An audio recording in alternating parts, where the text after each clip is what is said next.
আমি বারবার একটা কথা বলি যে এই দুনিয়াতে আল্লাহ ছাড়া আমাদের আপন বলে কেউ নাই। আপনি যাকে আপন মনে করেন না কেন, আমাদের সম্পর্ক আছে বাবার সাথে, মায়ের সাথে, স্ত্রী সন্তানদের সবার সাথে, আমাদের হক আছে, অধিকার আছে, সব ঠিক আছে।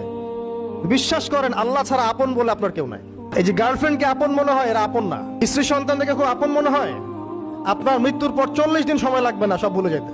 পিতা মাতা, ভাই বোন সবাইকে আপন মনে হচ্ছে। পিতা মাতার স্থান বাবা মার পরে, আল্লাহ রসুলের পরে, সেটা ঠিক আছে।